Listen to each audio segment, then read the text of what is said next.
Sa puntong ito ay bibigyan natin ng pananaw itong inilabas na pahayag ng pag-publish ng Philippine Center for Investigative Journalism or PCIJ. Ito po ang iniulat din ni Miss Jessica Soho sa kanyang program sa GMA News na ang mga nangunguna sa may pinakamaraming pinakinabangan at kinuha na tinatawag na allocables o ito yung pork barrel na pinagbawalan ng Korte Suprema ay ang magtiyuhing Sandro Marcos Jr. Si Sandro Marcos, ang tatay niya si Marcos, Bongbong Marcos Jr., si Sandro Charis Marcos at si Martin Tambaloslos Romualdez.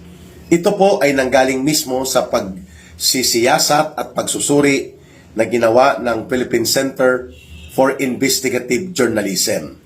Hindi po ito binayaran o bayaran na grupo sapagkat ito po ay critical sa mga Duterte at may record po ito na talagang nangangalkal ito ng mga impormasyon pag ang pinag-uusapan po ay ang pang-aabuso sa poder at pundo sa gobyerno. Kaya ang inilabas po na mga ulat mula sa Philippine Center for Investigative Journalism ay talaga naman pong nakakamangha sapagkat si Sandro Marcos sa loob po ng 3 taon na ito ay naging kongresista, umaabot po sa hindi bababa sa mahigit 30 billion pesos ang pork barrel na napunta sa kanya. Ang kanyang tiyuhin na si Martin Romualdez ay mga 28 billion pesos din po ang mga pork barrel nila. Hindi po millions, billions of pesos. At ito ay minimum lang. Hindi pa po kasama dito ang mga insertions na iba pang mga infrastructure project. Ano po ang ibig sabihin nito? Ang allocables, ito po yung mga parang kinatay-katay na mga pundo ng ating national budget and then ginawa nila na parang slice of bacon and ham na sila lang ang makikinabang ang grupo nila Marcos at Romualdez. Lalo na po yung mga sangkot sa sindikato nila. At siyempre, nakinabang din dyan dati si Saldico. Pero itong inilabas ng Philippine Center for Investigative Journalism na ulat balita tungkol sa pagiging pork barrel kings ni Sandro Marcos at ni Martin Romualdez ay tumutugma ito sa naging pagpapahayag ni Ginoong Saldico na hindi bababa sa mga 30 billion pesos po ang allocables equivalent to pork barrel na napunta kay Sandro Marcos at ang kay Martin Romualdez mga 28 billion pesos din. Minimum po ang pinag-uusapan natin. At karamihan po ito, pag pork barrel, binubulsayan o kaya hinahawsyaw at ginagawang peke at bugos ang mga proyekto kung kaya hindi katakataka na mayroon pong sinasabi na projects ng flood control ni Sandro Marcos sa Ilocos Norte, wala pang 1 taon inanod na po ng baha sa mga ilog sa paligid po ng Ilocos Norte at ang mga proyekto nagkakahalaga ng mahigit 2 billion pesos. Magkano po? At ang kontraktor pala ay ang grupo ng mga mag-asawang Diskaya. Si Sara at si Curly Diskaya. Magkano po ang ibinulgar na SOP dito ni Sara Diskaya? 25% ng mga mahigit 2 billion, that's around 500 million pesos. Yan po ang kinita na patong at mga kinobra na pangungurakot. Kung kay Martin Romualdez ay mga 28 billion din po, magkano po ang 25% niyan sa mga proyekto niya o sa mga hawak niyang pondo? Pagpalagay mong hindi lahat ay dinurubo niya. Hindi din po yan bababa. Ang 1/4 niyan, mga 7 to 8 billion din ang napakinabangan ni Martin Tambaloslos at the minimum. Kay Sandro Marcos, ganon din po, between 7 to 8 billion mula sa pork barrel nila. Ang pork barrel po ay ipinagbawal na ito ng Korte Suprema sapagkat ito po ay hindi pwedeng gawin na ang mga pundo ng gobyerno ay ang kongresista ang magtatakda lump sum, parang buong pundo sa kanya, halimbawa 30 billion, siya na ang bahala kung paano niya ipatupad. Hindi po yan pinapayagan ng batas. at pati po ang Korte Suprema ay nagsalita na tungkol dyan. Ngayon, binago nila ang pangalan, insertions and allocables. At lumalabas na hindi po ito binigyang pansin at pilit na iwinawaksi o itinatago sa ilalim ng banig ni Marcos Jr. na ang kanyang anak na si Sandro Charis Marcos ay numero 1 pala na nangunguna sa may pinakamaraming allocables equivalent to pork barrel. Subalit, walang investigasyong matino. Humarap nga siya sa tinatawag na committee dito sa session na tinatawag niyang executive session kasama po ang ICI. Subalit, hindi din po ito na ilabas ang anumang mga bahagi ng naturang executive session. At ang SESTE, si Martin Tambaloslos ay ganun din pong ginawa. After 1 week, inabsuelto na siya ng ICI. Wala pong malinaw na paglalahad kung bakit inabsuelto si Martin Tambaloslos at ganun din po malamang ang mangyayari dito kay Sandro Marcos. Kaya nga how-shaw, whitewash, walang saysay, walang silbi, inutil at ito ay pang cover up lang. Itong tinatawag na Independent Committee on Infrastructure or Independent Commission on Infrastructure sapagkat ito po ay tagapagtabon-tabon at tagapagtakip ng krimen ng sindikato ni Marcos at Romualdez. Kasama ito ang anak ni si Sandro Marcos. Pangalawang punto po na pilit itinatago nila na ang buong operations talaga ng pag-release ng mga pundo na nabilong sa tinatawag na allocables ay bahagi siya ng disenyo ng sindikato.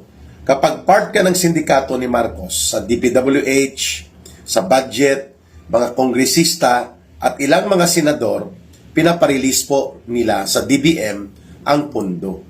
At ang may pinakamabilis, sabi ng PCIG, na pag-release, no, sabi ng PCIG, ay ang allocables ni Martin Romualdez at nila Sandro Marcos.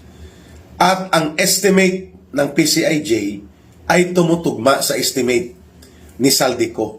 Magkahiwalay ito na mga sources at mga references. Mga between 7 to 8 billion po ang minimum na nakulimbat sa pork barrel ni Martin Tambaloslos, ganon din kay Sandro Charis Marcos. Mantakin ninyo, 8 billion. Sa kanila lang yun kung ang pag-uusapan lang ay ang 25%. Pero mayroong nagsasabi po na iba pang mga independent economic and financial observers na baka doble dyan. Kaya nga sabi ni Saldico, ang kanyang mga na-deliver kay Martin Romualdez at kay Marcos, hindi bababa lahat sa 56 billion. So kung 56 billion po yung estimate ni Saldico, kulang-kulang 25 billion ang kay Martin Romualdez, ganon din kay Marcos. Kay Saldico pa lang ito. Hindi pa kasama ang ibang mga diskarte at palusot na pundo na ginawa ni Marcos. At ang kay Sandro Marcos, tama, between 7 to 8 billion ang estimate ni Saldico na napunta kay Sandro Marcos. Billion pesos po ito. So wala pong naririnig na anumang seryosong hakbang mula sa ICI, mula sa Senate Blue Ribbon Committee nila Ping Lacson. Puro lahat sila tahimik sa inilabas na ito na pagbubulgar ng sindikato sa pangungulimbat sa kaban ng bayan at ang panunumbalik ng pork barrel sa ilalim ni Marcos na tinatawag na allocables. Bakit? Sapagkat marami po ang nakinabang sa sindikatong ito. Ang iba nandyan pa po sa BICAM, like itong si Representative or Congressman Mumu ng Surigao. Siya po ay inaakusahan na nangungubra at kumukupo ng mga proyekto by the billions of pesos at may matagal na record po ito sa DPWH na ganyan nga ang kanilang kalakaran, si Momo, si Bernardo, itong sila Alcantara, na sangkot sa sindikato ni Marcos sa pagpapatupad ng mga pondo, proyekto upang katayin mula doon sa budget. Matapos pirmahan ni Marcos ang General Appropriations Act. Pangatlong punto po na nagpapatotoo, ang lahat ng isinalaysay ni Saldico mga ibinunyag ni Sergeant Gutesa at naunang sinumpaang salaysay na mag-asawang Diskaya, the supercontractors na involved din po dito sa mga pangungontrata sa proyekto ni Sandro Charis Marcos doon sa Ilocos Norte at mga ibinunyag mismo ni Ginoong Saldico, lahat tumutugma dito sa independent sources ng mga nabuo na report ng pagsisiyasat at pagsusuri na ginawa ng Philippine Center for Investigative Journalism. So ano ang ipinapakita nito? Na totoo na umiiral ang sindikato sa gobyerno ni Marcos at ang mga punong salaring kriminal na sangkot upang ipatupad ang pagsindikato, pangungulimbat at pangungurakot sa pundo ng bayan ay si Martin Romualdez, sila Sandro Marcos, nang magkakabarkada pa sila ni Saldico, pinoprotektahan sila ngayon ni Marcos. Samantalang nagkaroon lang ng selective targeting laban kay Saldico para po siya ang maging scapegoat. Sa kanya ibubunton ang lahat ng sisi, gagawin siyang mastermind, which is highly unbelievable, sabi ng PCIJ. Kung ganito kalawak ang mga pagbibigay ng allocables or pork barrel, wala ito sa poder ng isang kongresista lang. Meaning, hindi kayang gawin ni Saldico na siya lang. Yun ang isa sa mga line of analysis sa investigative report na inilabas ng Philippine Center for Investigative Journalism. The authority of Saldico, even if siya po noon ay naging chairperson ng Committee on Appropriations, hindi po tumutugma sa antas at lawak ng kanyang otoridad upang kanyang katay-katayin ang mga pundo, i-allocate niya ang mga pork barrel or allocables at partidahin ito, pati po ang mga pagkuha ng mga sindikato na kontraktor, ipa-operate ang DPWH, ipa-release sa DBM. Sino pong pwedeng kumumpas niyan? Yan po ay sa pagitan ni Marcos at ni Martin Romualdez. At ang unang nakinabang kaagad, itong konsentidor na si Marcos Jr., walang iba kundi ang kanyang anak na si Sandro Charis Marcos. Pinakinabangan ng todo ang allocables or pork barrel at ang kahindik-hindik na amount 30 billion pesos minimum.